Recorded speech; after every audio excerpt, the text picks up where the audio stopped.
Bismillahirrahmanirrahim. Assalamualaikum warahmatullahi wabarakatuh. Selamat pagi siswa-siswiku Aimir Sumersari. Pada kesempatan kali ini kita akan belajar mata pelajaran fikih kelas 3 pertama, yaitu tentang sholat sunnah rawatib. Mengenal sholat sunnah rawatib. Banyak sekali amalan sunnah yang bisa kita kerjakan untuk menambah pahala ibadah wajib. Salah satunya adalah mengerjakan sholat sunnah, selalu dilakukan oleh Rasulullah dan bisa kita amalkan pula, yaitu sholat sunnah rawatib. Bagaimana Nabi Sallallahu Alaihi Wasallam mengajarkannya? Untuk mengetahui jawabannya, ayo kita uraikan di bawah ini. Sholat sunnah rawatib.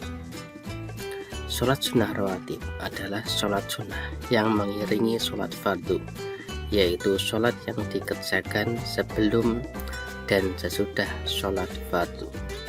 Sholat sunnah rawatib yang dilakukan sebelum sholat fardu dinamakan sholat sunnah qobliyah, sedangkan yang dilakukan sesudah sholat fardu disebut sholat sunnah ba'diyah. Hukum mengerjakan sholat sunnah rawatib adalah sunnah, yaitu bila dikerjakan mendapat pahala, sedangkan apabila ditinggalkan tidak mendapat dosa.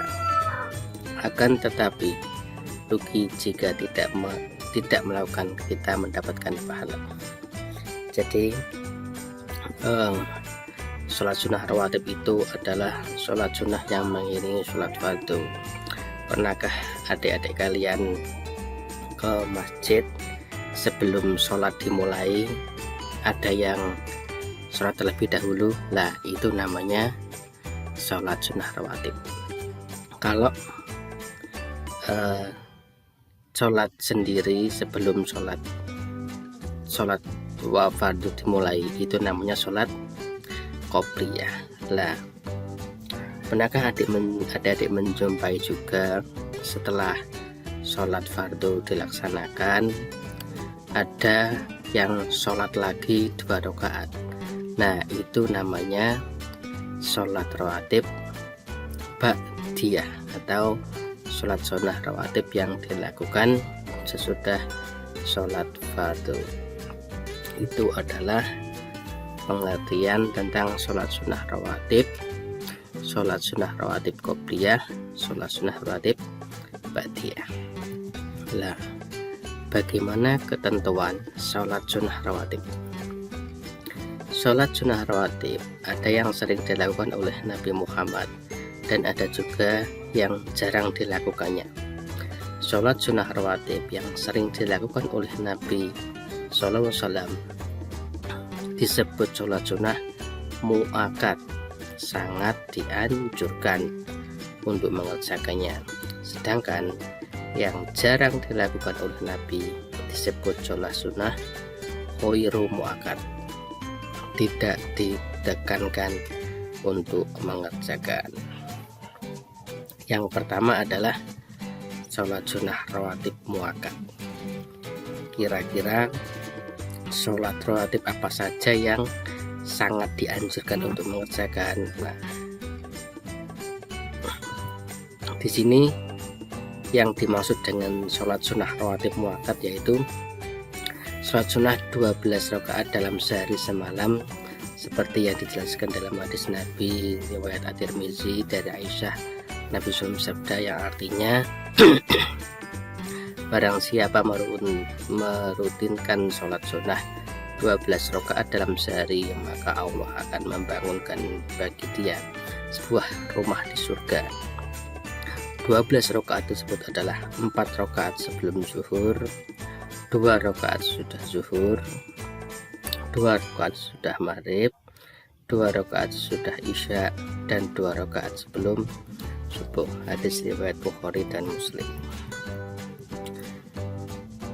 Dari hadis tersebut kita mengetahui ada 5 macam sholat sunnah rawatib yang sangat dianjurkan untuk mengerjakan dan sering dilakukan oleh Nabi, yaitu 2 rakaat sebelum zuhur, 2 rakaat sesudah zuhur, 2 rakaat sesudah maghrib, 2 rakaat sesudah isya, 2 rakaat sebelum subuh. Nah, jika adik-adik semua mengerjakan sholat sunnah pada waktu-waktu ini, itu sangat dianjurkan.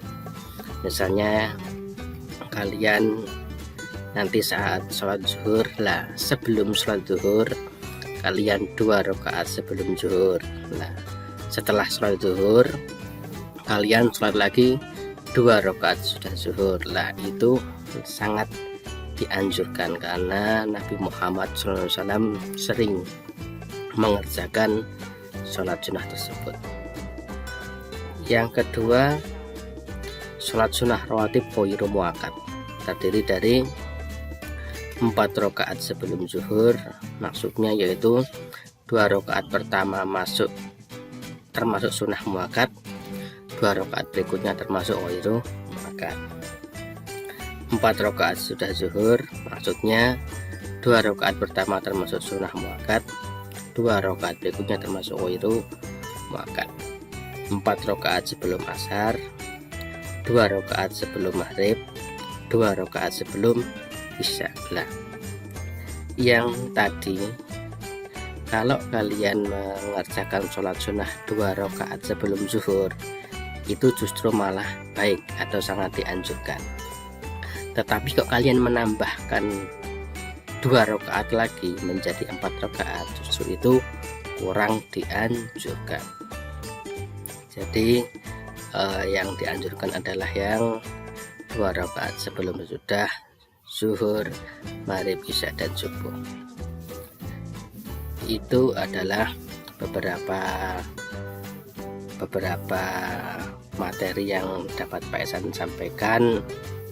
Silahkan dipahami, silahkan video ini diulang-ulang, dan setelah kalian memahami materi yang Pak Ihsan sampaikan, silahkan kerjakan soal berikut ini. Terima kasih, tetap jaga kesehatan. Assalamualaikum warahmatullahi wabarakatuh.